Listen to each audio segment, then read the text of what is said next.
நம்முடைய பாவங்கள், சாபங்கள், வியாதிகள் எல்லாவற்றையும் அவர் சிலுவையில் சுமந்தார்.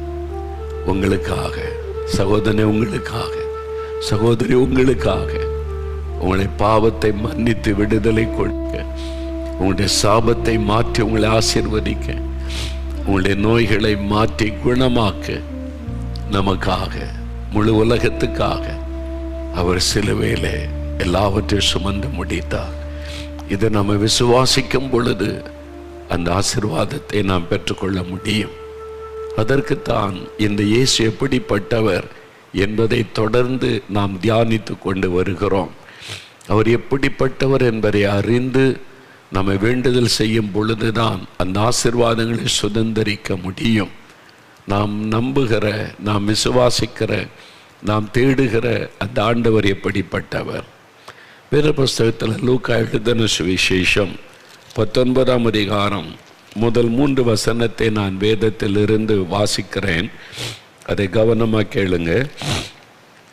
இயேசு எரிகோவில் பிரவேசித்து அதன் வழியாக நடந்து போகையில் ஆயக்காரருக்கு தலைவனும் ஐஸ்வர்யவானுமாயிருந்த சகேயு எனப்பட்ட ஒரு மனுஷன் இயேசு எப்படிப்பட்டவரோ என்று அவரை பார்க்க வகை தேடினான்.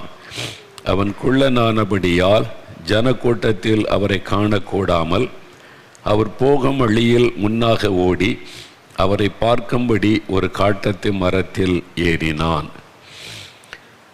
இயேசு எப்படிப்பட்டவர்? நாம் இதை வைத்து தொடர்ச்சியாக தியானித்து கொண்டே வருகிறோம். அவரை பற்றி நம்ம தெளிவாக அறியத்தான் அவருடைய ஆசீர்வாதத்தையும் அவருடைய நன்மைகளையும் நாம் பெற்றுக்கொள்ள முடியும்.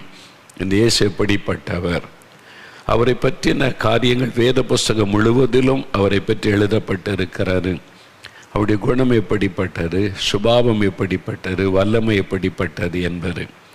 அவருக்கு கொடுக்கப்பட்ட பெயர்களை வைத்தே அவர் எப்படிப்பட்ட ஆண்டவர் என்பதை நாம் அறிந்து கொள்ள முடியும். வேத புஸ்தகத்தில் ஏசாயா தீர்க்கதரிசன புஸ்தகம் 9ஆம் அதிகாரம் 6வது வசனத்தில் இயேசு இந்த உலகத்தில் மனிதனாய் அவதரிப்பதற்கும் சுமார் 600 ஆண்டுகளுக்கு முன்பாக ஏசாயா என்ற தீர்க்கதரிசி மூலமாய் ஆண்டவர் இந்த வார்த்தையை எழுதி வைத்தார். இந்த உலகத்தை உண்டாக்கின ஆண்டவர் ஒரு குழந்தையாக இந்த உலகத்தில் பிறந்து வளர்ந்து மனிதர் குலத்திற்கு ஒரு பெரிய ஆசீர்வாதத்தை கொண்டு வருவார் என்பது சொல்லப்பட்டிருக்கிறது. அவர் இந்த உலகத்தில் பிறக்கும்போது அவருக்கு என்னென்ன பெயர்கள் கொடுக்கப்படும் என்று சொல்லப்படுகிறாரு. அவருடைய நாமம், அவருடைய பெயர் அதிசயமானவர், ஆலோசனை கர்த்தா, வல்லமையுள்ள தேவன், நித்திய பிதா, சமாதான பிரபு எனப்படும். இது அவர் கொடுக்கப்பட்ட பெயர்கள். இந்த பெயர்களை தியானிக்க அவருடைய ஆசீர்வாதங்களின் நன்மைகளை நாம் பெற்றுக்கொள்ள முடியும். அப்படித்தான் ஒவ்வொரு மாதமும் அற்புத பெருவிழாவில் இயேசுவை குறித்து தியானித்து அற்புதங்களை நம்ம பெற்றுக்கொண்டே வருகிறோம். இன்றைக்கு இந்த இயேசு எப்படிப்பட்டவர்? அதில் சொல்லப்பட்டிருக்கிறது, அவர் அதிசயமானவர். அதிசயமான ஒரு கடவுள், அதிசயமான ஒரு ஆண்டவர். அவர் அற்புதமானவர், அதிசயமானவர், ஆச்சரியப்படத்தக்கவர். அதுதான் இயேசு கிறிஸ்து. அவர் அதிசயமானவர் என்றால் அவருடைய பிறப்பு ஒரு அதிசயம். கன்னியின் வயிற்றில் ஒரு குழந்தையாக இந்த உலகத்தில் அவதரித்தார், அது அதிசயம். அவர் பிறக்கும் பொழுது நட்சத்திரம் ஒன்று தோன்றி ராஜா ஒருவர் பிறந்திருக்கிறார் என்று உலக ஞானிகளுக்கு வெளிப்படுத்தினர், அது அதிசயம். அவருடைய பிறப்பின் சமயத்தில் தேவதூதல் இறங்கி வந்து அவர் வானத்தை பூமி உண்டாக்கின கடவுள் மனிதனாய் அவதரித்திருக்கிறார், இரட்சகராய் பிறந்திருக்கிறார் என்ற செய்தியை மேய்ப்பர்களுக்கு அறிவித்தார்கள், அது அதிசயம். தேவதூதர்களாம் தோன்றி பாடல் பாடி அவரை புகழ்ந்தார்கள், அதிசயம். இயேசுடைய பிறப்பில் அப்படி நிறைய அதிசயங்கள் நிகழ்ந்தது. அவருடைய பிரசங்கம், அவருடைய போதனை அதிசயம். அவரை போல யாரும் பிரசங்கித்தது இல்லை. அன்பு, எல்லா மதங்களும் எல்லா கடவுளும் அன்பை பற்றி தான் சொல்கிறாங்கன்னு பொதுவாக சொல்லுவாங்க. ஆனால் இந்த வேத புஸ்தகத்தில் இயேசுடைய வார்த்தைகள் எழுதப்பட்டிருக்கிறது. இந்த அதிகாரத்தில், இந்த வசனத்தில், இந்த இடத்துல இந்த கடவுள் அன்பை பற்றி சொல்லியிருக்கிறார்னு யாருமே சொல்லுவது இல்லை. பொதுவாக சொல்லுவாங்க யாருமே அன்பை மறுக்காததுனால அமைதியாகி விடுவோம். ஆனால் இந்த வேதத்தில் சொல்லப்பட்ட இயேசு கிறிஸ்து தான் அன்பினுடைய ஆழத்தை சொல்லுகிறார். உங்களை நேசிக்கிறவர்களையே நீங்கள் நேசிக்கிறதுல என்ன வித்தியாசம் இருக்கிறது? உங்கள் சத்துருக்களையும் நேசிக்க வேண்டும், உங்களை பகைக்கிறவர்களுக்கும் அன்பு காட்ட வேண்டும். அதுதான் இயேசு கிறிஸ்து சொல்கிற அன்பின் ஒரு பெரிய ஒரு போதனை.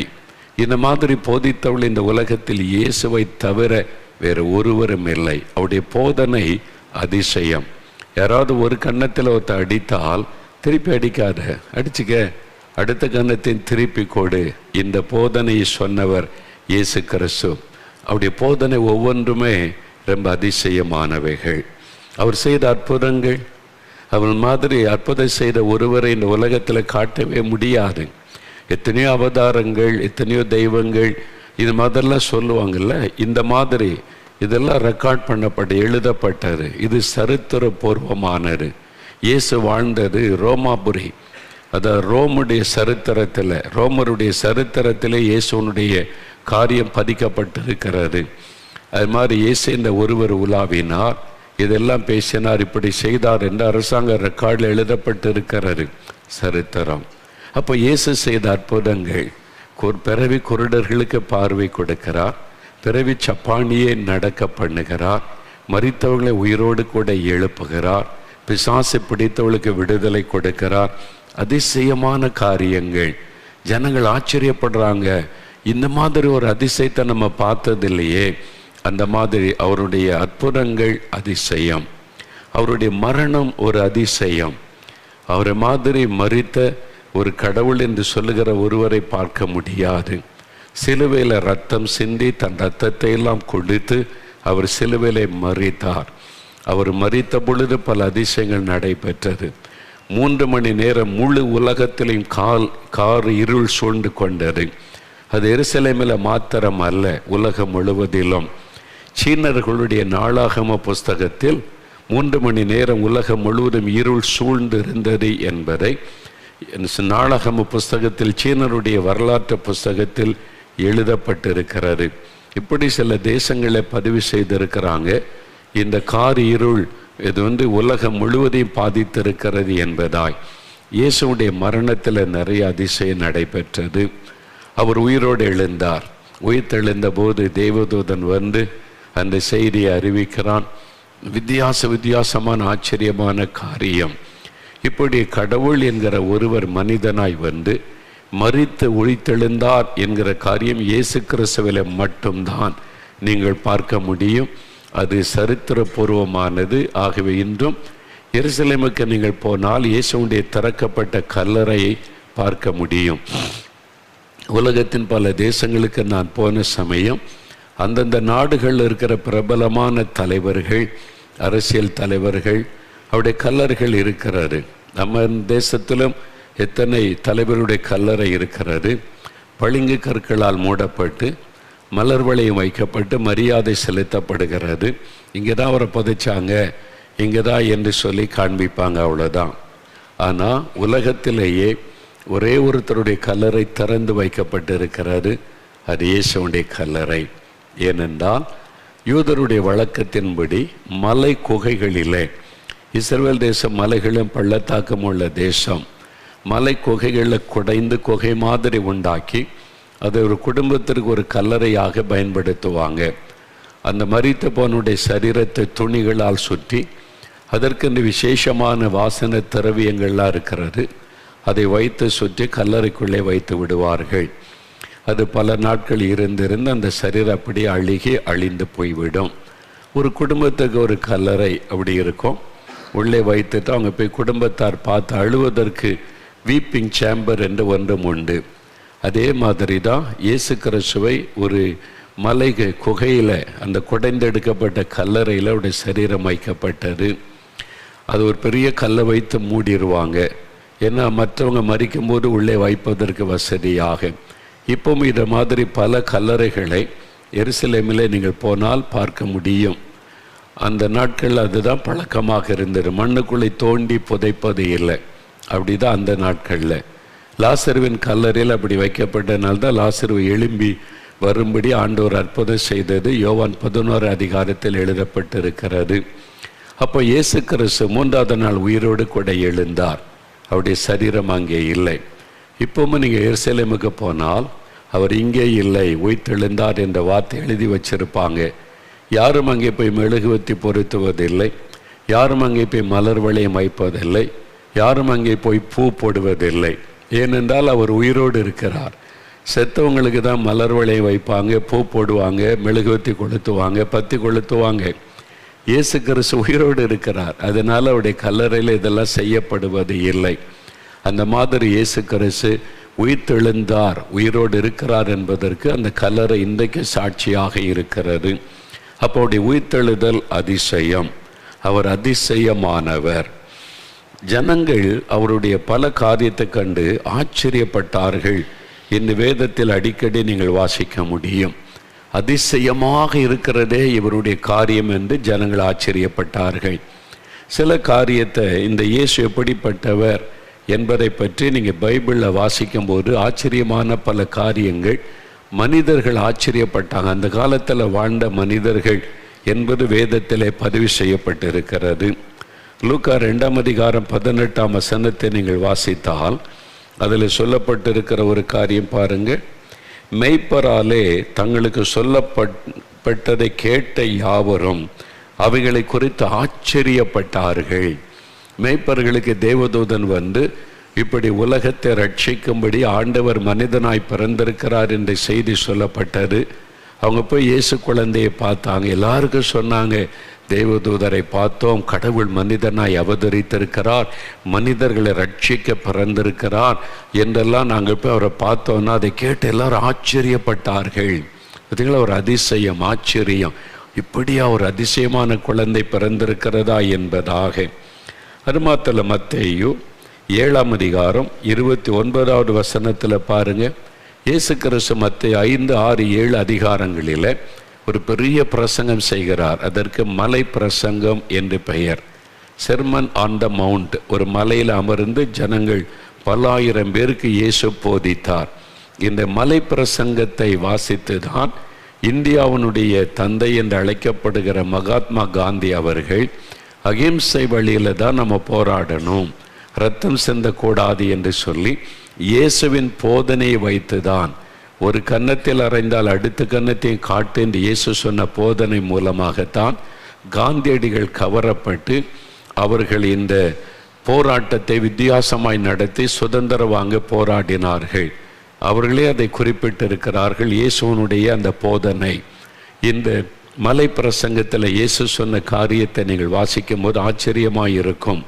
யாருமே இப்படி ஒருபட்ட போதனையை அதற்கு முன்னும் சொன்னதில்லை, அதற்கு பின்னும் சொன்னதில்லை. 29ஆம் வசனம் சொல்லுகிறது, ஜனங்கள் இயேசுவனுடைய போதகத்தை குறித்து ஆச்சரியப்பட்டார்கள். ஆச்சரியம், இப்படி ஒரு போதனை நம்ம இதுவரை கேள்விப்பட்டதே இல்லை, கேட்டதே இல்லை. பிராக்டிக்கலாக கவலைப்படாதிருங்கள். அதுக்கு ஒரு அழகான போதனை.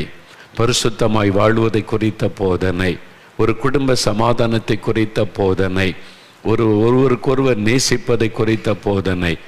ரொம்ப அருமையான போதனைகளை சொன்னதுனால மக்கள் இவரை மாதிரி போதித்த ஒருவர் இப்படி பிரசங்கத்தை நம்ம கேட்டதே இல்லையே என்று எல்லாரும் ஆச்சரியப்பட்டார்கள். அதிசயமான போதனை. அவருடைய போதனையே ஒரு அதிசயம்தான். மத்தேயு 9ஆம் அதிகாரத்தில் வரும் பொழுது இயேசு கிறிஸ்து ஒரு திமிர்வாதக்காரனை, கப்பர்நகூம் என்ற பட்டணத்துக்கு வருகிறார். நடக்க முடியாமல் படுக்கையில் இருக்கிற திமிர்வாதக்காரன் ஒருவனை இயேசுவனிடத்தில் கொண்டு வருகிறார்கள். அவன் பாதிக்கப்பட்டு நடக்க முடியாமல் படுத்த படுக்கையில் இருக்கிறான். இயேசு கிறிஸ்து அவனை முதலாவது பாவத்தை மன்னிக்கிறார். அப்புறம் எழும்ப நட என்று ஒரு வார்த்தை சொல்லுகிறார். வேற கை வைக்கவும் இல்லை, மந்திரம் போடவும் இல்லை. எலும்பும் படுக்கை எடுத்துக்கொண்ட நடன எலும்புறான், நடக்கிறான். அவருடைய வார்த்தையிலே ஒரு வல்லமை. இயேசு ஒரு வார்த்தை சொன்னால் வியாதி மறையுது, வியாதி கட்டு விலகுது, எலும்பின் நடக்கிறான். ஆச்சரியப்படுகிறார்கள். பாருங்க, வேத புஸ்தகத்தில் மத்தேயு 9ஆம் அதிகாரம் 8ஆம் வசனத்தில் சொல்லப்பட்டிருக்கிறது, ஜனங்கள் இதை கண்டு ஆச்சரியப்பட்டு, மனுஷருக்கு இப்படிப்பட்ட அதிகாரத்தை கொடுத்தவராகிய தேவனை மகிமைப்படுத்தினார்கள். ஜனங்கள் ஆச்சரியப்பட்டாங்க. என்ன மனிதர் இவர், ஒரு வார்த்தை சொன்னா ஐயோ மரண கட்டெல்லாம் மாறுதே. இயேசுடைய வார்த்தையில் இருக்கிற வல்லமை, அது ஒரு அதிசயம். அதே மாதிரி பரிசுத்த மார்க்கு எழுதின சுவிசேஷம் 1ஆம் அதிகாரம், வேத புஸ்தகத்தில் மார்க்கு 1ஆம் அதிகாரத்தில் இயேசு இந்த கப்பர்நகூம் பட்டணத்தில் ஒரு ஜெபாலயத்தில் போதகம் பண்ணுகிறார். அங்கே ஓய்வு நாட்கள் தோறும் மக்கள் வந்து பிரசங்கம் கேட்க வருவாங்க, வசனத்தை வாசிப்பாங்க, தேவனை தொழுது கொள்ளுவாங்க. இயேசு அங்கே வந்தபோது இயேசு வந்து நிற்கிறார். பிசாசு பிடித்த ஒரு மனிதன் இருக்கிறான். சத்தமிடுகிறான், அலறுகிறான், அப்படியே சத்தமிட்டு அலறுகிறான். அவனுக்குள்ள இந்த அசுத்த ஆவி இயேசுவை பார்த்தோன்னே பயந்து நடுங்கி அலறுகிறது. அலர்ன உடனே இயேசு சொல்லுகிறார், நீ இவனை விட்டு பேசாமல் புறப்பட்டு போ அப்படின்னு கடிந்து கொள்றார். அசுத்த ஆவியை கடிந்து கொள்றார்.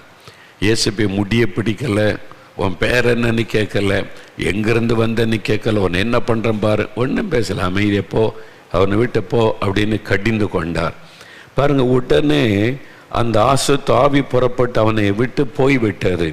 இப்போ 27ஆம் வசனம் சொல்லுகிறது, எல்லாரும் ஆச்சரியப்பட்டு, யாரு அந்த ஆளு, நம்ம இதுவரை இப்படி பார்த்ததே இல்லை, இவரை பார்த்தாலே பிசாசெல்லாம் அலறுது, நடுங்குது, போ அப்படின்னு சொன்னா ஓடுது, எப்படி அப்படின்னு ஆச்சரியப்பட்டு, இது என்ன, இந்த புதிய உபதேசம் எப்படிப்பட்டது, இவர் அதிகாரத்தோட அசுத்த ஆவிகளுக்கும் கட்டளை இடுகிறார், அவைகள் இவருக்கு கீழ்ப்படுகிறதே என்று தங்களுக்குள்ளே ஒருவரோடு ஒருவர் சொல்லி கொண்டார்கள். ஆச்சரியம், இப்படி ஒரு அதிசயமான ஒரு மனிதர் இருக்கிறார் என்று ஆச்சரியப்படுறாங்க. இன்றைக்கு அதே மாதிரி நடக்கிறாரு. நான் சொன்னல, நேற்று தின திறப்பின் வாசல் ஜெபம் நடைபெற்றது நம்முடைய தேவனுடைய கூடாரத்தில். ஆண்டவர், நான் காலையில் தேவ சமூகத்தில் காத்திருந்து ஜெபித்து கொண்டிருந்தேன். ஆண்டவரே, இன்றைக்கு இந்த ஆயிரக்கணக்கான மக்கள் வருவாங்க, தேசத்துக்காக ஜெபிப்பாங்க, அந்த ஜெபத்தை கேளுங்க. நிறைய பேர் மாதிரி வியாதியோட பிசாசு கட்டுகளோடலாம் வருவாங்களே, அந்த ஜனங்களுக்கும் நீங்கள் இறக்கம் செய்யணும்னு ஜெபித்து கொண்டிருந்தேன். அப்போ ஆண்டவர் சொன்னார், இன்றைக்கு நான் வருவேன், நான் உயிரோடு இருக்கிறேன்ல, ஜனங்கள் மத்தியில் உலாவுகிற தேவன் தானே, நான் வருவேன், நான் வந்திருக்கேன், வருவேன் என்பதை நான் வந்துட்டேன், நான் பிரத்யட்சமாக வருவேன். என்னுடைய பிரசன்னம் பாவியானுடைய கிரியை என்பது வேறு, ஆனால் நான் பிரத்யட்சமாய் வெளிப்படுவது என்பது வேறு. நான் உயிர்த்தெழுந்த வல்லமையோடு வெளிப்படுவேன், மக்கள் மத்தியில் வந்து அவனை ஆசீர்வதிப்பேன். அதுக்கு என்ன அடையாளம்? ஆண்டவர் சொன்னார், நான் வந்த உடனே அசுத்தாவிகள் அலற ஆரம்பிக்கும், தானாக அலறிக்கொண்டு வெளியேறும். நீ ஒன்றுமே செய்யாமல் சும்மா நின்னாலும் என்னுடைய பிரசன்னம் வந்த உடனே அந்த அசுத்தாவிகள் அலறி ஓடும். இதான் அவனுக்கு அடையாளம்னு சொன்னார். அதே மாதிரி நடந்தது. இவ்வளோ ஆயிரக்கணக்கான மக்கள் பார்த்துருக்கிறாங்க, பதிவு செய்திருக்கிறோம். ஒரு நாட்களில் நீங்கள் அதை பார்க்க முடியும். ஆண்டவர் வந்து நின்ற உடனே ஆங்காங்க இருக்கிற பிசாசெல்லாம் அல்லறி ஓட ஆரம்பித்தார். நிறைய பேர் விடுதலை பெற்றாங்க, வெள்ளி சூன்ய கட்டுகள் அறுக்கப்பட்டது. இன்றைக்கும், ஏன்னா அன்றைக்கு உயிரோடு இருந்த இயேசு இன்னைக்கும் உயிரோடு இருக்கிறார். அதே இயேசு, அதே வல்லமை, அதே தேவனுடைய அதிகாரம் பொருந்தின ஆண்டவர். அந்த பேரை சொன்னால பிசாசு நடுங்குகிறாரு. பாருங்க, இந்த அசுத்தாவை அலறி ஓடணும். ஜனங்கள் ஆச்சரியப்படுறாங்க, இது என்னது, இது அதிசயமா இருக்குதே, இவர் அதிசயமான ஒரு மனிதராக இருக்கிறாரே என்று சொல்லி ஆச்சரியப்பட்டார்கள் என்று நம்ம பார்க்கிறோம். பரிசுத்த இந்த மார்க் எழுதின சுவிசேஷம் 7ஆம் அதிகாரம் 37வது வசனம் பாருங்க. அந்த வசனம் நான் வாசிக்கிற மார்க் 7:37 பாருங்க. எல்லாரும் எல்லாவற்றையும் நன்றாய் செய்தார், செவிடர் கேட்கவும் ஊமையர் பேசவும் பண்ணுகிறார் என்று சொல்லி மேன்மேலும் ஆச்சரியப்பட்டார்கள். பார்த்தீங்களா, ஜனங்கள் மேன்மேலும் ஆச்சரியப்பட்டாங்க. இந்த இயேசு போகிற இடம்லாம் அற்புதம் நடக்குது பாருங்க. செவிடர் கேட்கிறாங்க, ஊமையர் பேசுறாங்க, இந்த மாதிரி அற்புதம் செய்கிறார். மேன்மேலும் ஆச்சரியப்பட்டார்கள். ஒரு அதிசயமான மனிதர் நம் மத்தியில் உலாவுகிறார் என்பதாக. அந்த மக்கள் தான் சொல்றாங்க, தேவன் தமது ஜனங்களை சந்தித்தார், இவர் சாதாரண மனிதன் அல்ல. ஒரு மனிதனால் இப்படியெல்லாம் அற்புதம் செய்ய முடியாது, இப்படியெல்லாம் போதிக்க முடியாது. இவர் தேவன், வானத்தை பூமியை உண்டாக்கின கடவுள் மனிதனை சந்திக்க வந்திருக்கிறார் என்று அந்த காலத்தில் வாழ்ந்த மக்களே சாட்சி கொடுக்கறாங்க. அவங்களே சொல்றாங்க, இவர் தேவன், இவர் கடவுள், நம்மை உண்டாக்கினவர் நம்மத்தில் வந்திருக்கிறார் என்று அறிந்து கொண்டார்கள். காரணம் அவருடைய அதிசயமான காரியங்கள். இன்றைக்கும் அதே மாதிரி செவிடர்களை கேட்க பண்ணுகிறார், குருடர்களை பார்வை அடைய செய்கிறார். அவருடைய அற்புதங்கள் சொல்லி முடியாதவைகள். நான் பார்த்திருக்கிறேன், ஒவ்வொரு இடத்திலும் அவர் செய்கிற அதிசயங்கள் ஆச்சரியமானவைகள். பிறவி குருடர்கள் பார்வை அடையும்படி இன்றைக்கும் இயேசு அற்புதம் செய்து மகிழ பண்ணுகிறதை நான் பார்த்திருக்கிறேன். செவிடர்கள், பிறவிலேயே காது கேட்காதவர்கள் காது திறக்கப்பட்ட மகிழ்ச்சியோடு பேசினதை நான் பார்த்திருக்கிறேன். சப்பானிகள் நடந்ததை நான் பார்த்திருக்கிறேன். எவ்வளவு அதிசயமான ஒரு ஆண்டவர் பார்த்தீங்களா? அந்த இயேசு தான் இப்போ உங்களோட பேசி கொண்டிருக்கிறார், உங்கள் வீட்டில் உங்களை சந்தித்து கொண்டிருக்கிறார். உங்களுக்கு இதே மாதிரி அதிசயத்தை அவர் செய்ய விரும்புகிறார். இதெல்லாம் நடக்குமாங்க? டாக்டர்ஸை கைவிட்டுட்டாங்க. முடியாததை முடிய செய்வது தான் அதிசயம். இது நடக்குமா அப்படி நினைக்கிறதை நடத்துவது தான் அதிசயம். அதுதான் இயேசு செய்கிற ஒரு காரியம். பாருங்க, இதில் இன்னொரு ஆச்சரியமான காரியம், இயேசுவின் மேலே பொறாமை கொண்டு அந்த காலத்து யூத மத தலைவர்கள் எல்லாரும் இயேசு இயேசுன்னு போகிறாங்க. அது இல்லாமல் இந்த மதத்தில் இருக்கிற குறைவுகளெல்லாம் இயேசு சுட்டி காண்பிக்கிறார். நீங்கள் இந்த பாரம்பரியத்தினால கற்பனையை மீறுகிறீங்க. மனுஷ பாரம்பரியம் முக்கியம் அல்ல, தேவனுடைய வார்த்தைக்கு கீழ்ப்படிந்து பரிசுத்தமாக வாழணும், ஒரு உண்மையாக வாழணும், அன்பாக வாழணும், அதுதான் முக்கியம். நீங்கள் மனுஷ பாரம்பரியத்தை கடவுள் சொன்னதாக மனுஷருடைய கற்பனையில் தோன்றினதை எல்லாம் மக்கள் மேலே நீங்கள் கொண்டு வந்து மக்களை அடிமைப்படுத்தி வச்சிருக்கிறீங்க. இந்த பாரம்பரியம் எல்லாம் முக்கியம் கிடையாது. முன்னோர் அப்படி செஞ்சாங்க, இப்படி செஞ்சாங்க, அப்படி இல்லை. நம்மை உண்டாக்கின கடவுள் என்ன விரும்புகிறார் அதை செய்யணும். அதை செய்யாமல் பாரம்பரியத்தை பின்பற்றின பிரயோஜனம் இல்லை அப்படின்னு இயேசு பேசினார்ல. மத தலைவர்களுக்கு கோபம் வந்து விட்டார். என்னடா இது, இவர் நம்ம மேலேயே கை வைக்கிறாரு, நம்ம ஜனங்களை ஏமாற்றி காணிக்கெல்லாம் பறிச்சு நல்லா இருக்கிறோம், இவர் எல்லாத்தையும் வேட்டு வச்சிருவார் போல. அதான் பயம்.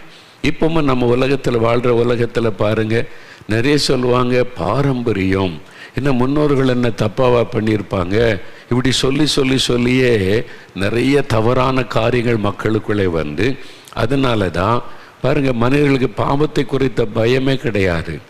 நல்ல லஞ்சுவாங்க, ஊழல் பண்ணுவாங்க, பக்தியாக முதல் மரியாதைன்னு சாமி கும்பிடுவான். சர்ச்சில் பாருங்கள் முதல் இடம். பணக்காரங்க செல்வந்தர்கள் பண்ணுறதெல்லாம் அநியாயம், அக்கிரமம், அநியாய சம்பாத்தியம். ஆனால் இயேசு இருந்தால் அதை ஏற்றுக்கொள்வாரா? கடிந்து கொள்வார். பாவத்தை விட்டு மனம் திரும்பு அப்படின்னு சொல்லி. இங்கே வெறும் மனுஷருடைய பாரம்பரியத்தை பக்தியாக மாற்றி இதை செஞ்சால் போதும், நீ எப்படி வேணாலும் இருந்து கொள்ளலாம் அப்படினால தான் சமுதாயமே பாழாய் போய்விட்டார், மனுக்குலமே பாழான காரியத்துக்குள் ஆகிவிட்டார். அதனால தான் யாருக்குமே வெறும் பக்தி இருக்கிறது, கடவுள் பயம் போய்விட்டார். இப்போ கடவுள் பயம் இருக்குதா யோசித்து பாரு. கடவுள் பயம் இருந்தால் லஞ்சம் வாங்குவானா? கடவுள் பயம் இருந்தால் மதுபானத்துக்கு போவானா? ஒரு குடும்பத்தை பாழாக்குவானா? ஒரு மனைவியை அடித்து துன்பப்படுத்துவானா? யோசித்து பாருங்க. பயம் இல்லை, வெறும் பக்தி இருக்குது. நான் என்ன வேணாலும் பண்ணுவேன், பக்தியாக போய் சாமி கும்பிடுவேன், ஞாயிற்றுக்கிழமை சர்ச்சில் போய் ஒரு ஜெபம் பண்ணிடுவேன்.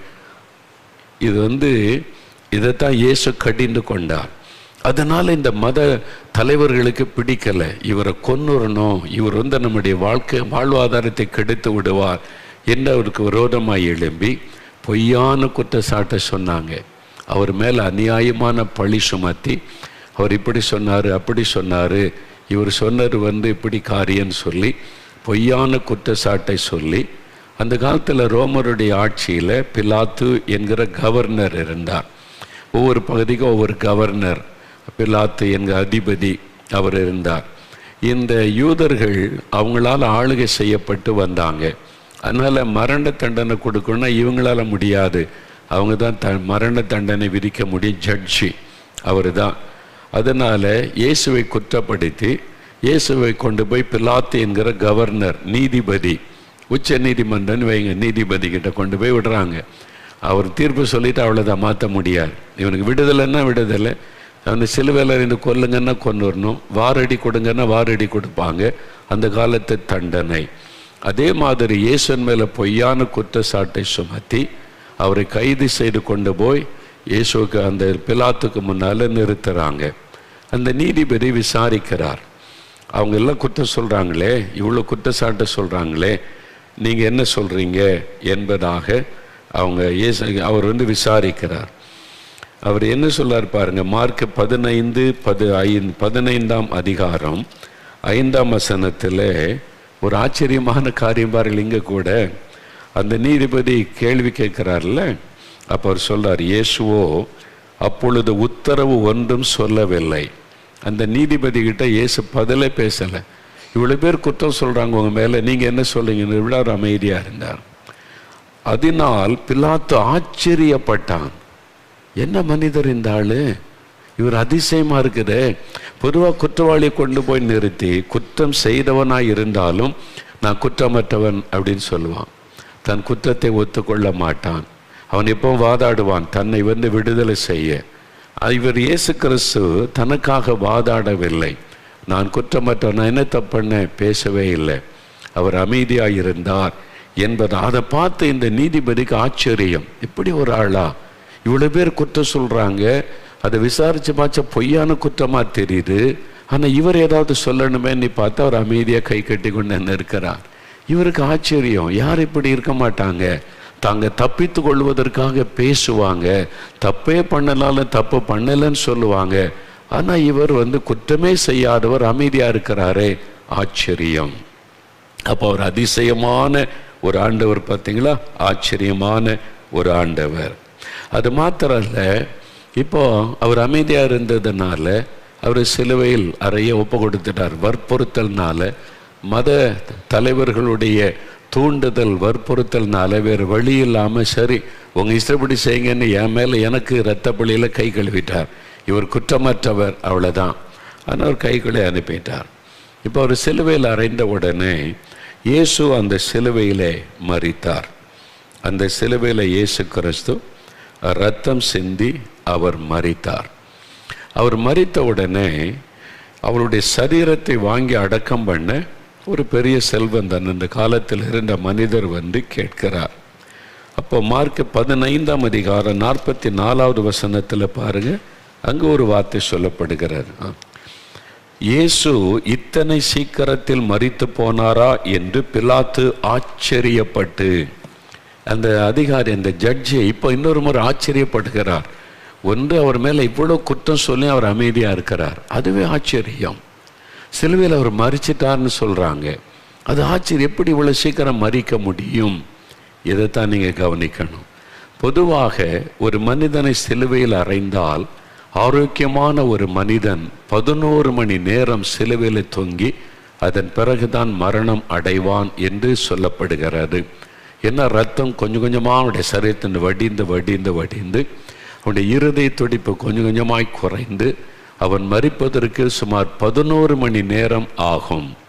இயேசு 33 வயது உள்ள திடகாத்திரமான வாலிபன்.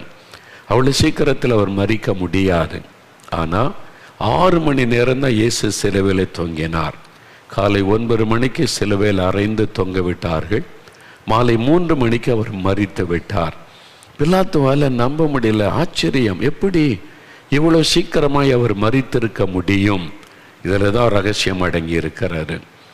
இயேசு கிறிஸ்து 6 மணி நேரம் சிலுவையில் தொங்கி தன் ஜீவனை அவர் கொடுக்கிறார். இதில் முக்கியமான ஒரு சத்தியம் அடங்கி இருக்கிறாரு. இயேசுவை யாரும் கொல்ல முடியாது, அவர் யாரும் சிலுவையில் அறைந்து விடலாம் முடியாது. அவர் கடவுள், வானத்தை பூமி உண்டாக்கின தேவன். ஒரு மனிதனை சிலுவையில் அறைஞ்சு கொண்டுற முடியுமா? சில தப்பாக நினைப்பாங்க, சிலுவையிலேருந்து அவரால் தப்ப முடியல, அவரை கொன்னுட்டாங்க. அவரை யாரும் கொல்ல முடியாது. முதல்ல அறிந்து கொள்ளணும், அவர் தேவன், உலகத்தை உண்டாக்கினவர், மரித்தோரை உயிரோடு எழுப்பின ஆண்டு. அவரை யார் கொல்ல முடியும்?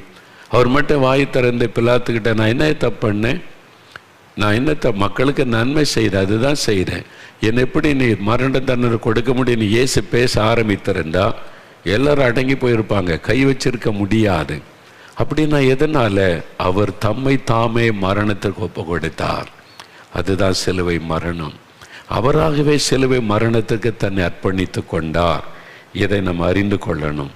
யோவான் 19ஆம் அதிகாரம் வேத புஸ்தகத்தில், இப்போ யோவான் 19ஆம் அதிகாரம், இது எல்லாமே இயேசுவுடைய சீஷர்கள் கூட இருந்து பார்த்தவங்க, அவங்க மூலமாக வந்த செய்தியை பதிவு செய்து எழுதப்பட்டதான் வேத புஸ்தகத்தில் எழுதி வைக்கப்பட்டு இருக்கிறாரு. யோவான் 19ஆம் அதிகாரம் 10-11 வசனங்களில் நீங்கள் பார்க்கும்போது, அந்த பிலாத்து, அந்த நீதிபதி, அந்த கவர்னர் கேள்வி கேட்கிறார் பாருங்க. அப்பொழுது பிலாத்து, நீ என்னோட பேசுகிறது இல்லையா? இயேசு பேசாமல் அமைதியாக இருக்கிறார்ல, என்னோட பேசுகிறது இல்லையா? உன்னை சிலுவையில் அறைய எனக்கு அதிகாரம் உண்டு, உன்னை விடுதலை பண்ண எனக்கு அதிகாரம் உண்டென்றும் உனக்கு தெரியாதா என்றான். அவர் தானே கவர்னர். அவர் நினச்சா இயேசு விடுதலை பண்ணிடலாம், ஒருத்தர் ஒன்றும் பேச முடியாது. இல்லையா, நான் நம்புகிறேன், அவர் குற்றம் செய்யலை, எனக்கு தெரியும் அப்படின்னா முடிஞ்சது. சிலுவையில் அறையும் அதிகாரம் உண்டு, விடுதலை செய்ய அதிகாரம் உண்டுன்னு அந்த கவர்னர் சொல்கிறார். இயேசு என்ன பதில் சொல்கிறார் பாருங்க. இயேசு பிரதித்துரமாக, அப்படி இல்லை ஐயா, ஐயா பிலாத்து அதிகாரி, அப்படி கிடையாது. பரலோகத்திலிருந்து உமக்கு கொடுக்கப்படாதிருந்தால் என்மேல் உமக்கு ஒரு அதிகாரமும் உண்டாயிராது. தேவன் அனுமதிக்காம, பரலோகத்திலிருந்து உத்தரவு வராமல் என்னை யாரும் தொட முடியாது, என்னை மரணத்துக்கு ஒப்பு கொடுக்க முடியாது, நீங்கள் என்னை மரணத்துக்கு ஒப்பு கொடுக்க முடியாது. பரலோகத்தினுடைய திட்டத்தின்படி நானாக ஒப்பு கொடுக்கிறேன். இயேசு அதான் சொல்றார். அதுக்கு பிறகு பிலாத்து பாருங்க, அது முதல் பிலாத்து இயேசுவை விடுதலை பண்ண வகை தேடினான்னு அடுத்த வசனம் இருக்குது. இயேசுடைய வார்த்தை அவனை நடுங்க பண்ணி விட்டாரு. அப்போ இவர் மேலே எனக்கு அதிகாரம் கிடையாது, பரலோகத்திலிருந்து அதிகாரம். அப்போ இயேசுவின் மேலே யாருக்கும் அதிகாரம் கிடையாது. யாரும் அவரை சிலுவையில் அறைய முடியாது, யாரும் அவரை பிடிக்கலாம் முடியாது. அவரே தன்னை ஒப்பு கொடுத்தார். இதில் தான் முக்கியமான ரகசியம் இருக்கிறது. நீங்கள் யாராக இருந்தாலும் கொஞ்சம் கவனமாக இதை கேளுங்கள். கடவுள் ஏன் ஒரு பாடுகளுக்கு தன்னை ஒப்பு கொடுக்கணும், ஏன் மரணத்துக்கு தன்னை ஒப்பு கொடுக்கணும்? அவர் நினச்சிருந்தா தப்பிக்க முடியுமே, என்னை யாரும் தொட முடியாதுன்னு இயேசு சொல்லுகிறாரே அப்படின்னு சொன்னால், யோவான் 10ஆம் அதிகாரம் 18ஆம் வசனத்தில் இயேசு ஒரு காரியம் சொல்கிறார். நீங்கள் ரொம்ப முக்கியமான வார்த்தை அது. இயேசு என்ன சொல்கிறார் தெரியுமா? என்னுடைய ஜீவனை ஒருவனும் என்னிடத்திலிருந்து எடுத்துக்கொள்ள முடியாது. ரோமர் கவர்னர் நினைச்சால முடியாது, போர் வீரர்கள் நினைச்சால முடியாது, இந்த மத தலைவர்கள் நினைச்சாலும் என் ஜீவனை எடுக்க முடியாது. அப்போ என்ன சொல்கிறாரு? நானே அதை கொடுக்கிறேன், நான் என் ஜீவனை கொடுக்கிறேன், நான் மரணத்திற்கு என்னை ஒப்பு கொடுக்கிறேன். ஏ சொல்லுங்க, அதை கொடுக்கவும் எனக்கு அதிகாரம் உண்டு, திரும்ப எடுத்துக்கொள்ளவும் எனக்கு அதிகாரம் உண்டு அப்படின்னு இயேசு சொல்றார். இந்த கட்டளையை என் பிதாவினிடத்தில் பெற்றுக்கொண்டேன். இதுதான் நிறைய பேர் ஆச்சரியப்பட வைத்த காரியம். என்னுடைய ஜீவனை எடுக்க யாராலும் முடியாது, நானே ஒப்பு கொடுக்கிறேன், அதை திரும்ப எடுத்துக்கொள்ளுவேன். இதில் தான் அவருடைய மரணமும் உயிர்த்தெழுதலும் அடங்கி இருக்கிற. இயேசு சொன்னார், நான் சிலுவிலை மறிக்க என் ஜீவனை ஒப்பு கொடுக்கிறேன், 3ஆவது நாள் உயிரோடு எழும்புவேன், திரும்ப என் ஜீவனை எடுத்துக்கொள்ளுவேன். அதில் அந்த மரணமும் உயிர்த்தெழுதலும் அடங்கி இருக்கிறது. இந்த மாதிரி ஒரு அதிசயமான ஒரு கடவுளை, ஒரு ஆண்டவரை, ஒரு தெய்வத்தை எனக்கு எங்கேயுமே பார்க்க முடியாது. அதிசயமானவர். அவரே மறிக்க தன்னை ஒப்பு கொடுக்கிறார். எந்த வேடன் அம்பு வச்செல்லாம் அவரை கொல்ல முடியாது, எந்த ஒரு ஆற்றிலை விழுந்து அவர் சாகலாம் முடியாது, அப்படி யாரும் கொல்ல முடியாது. அவர் தன்னுடைய ஜீவனை கொடுத்து அவர் ஜீவனை திரும்ப எடுத்து கொள்ளுகிறார். சிலுவையிலே தன் உயிரை கொடுத்து 3ஆவது நாள் ஜீவனை எடுத்துக்கொண்டு உயிர் பெற்றவர் எழுந்தார்.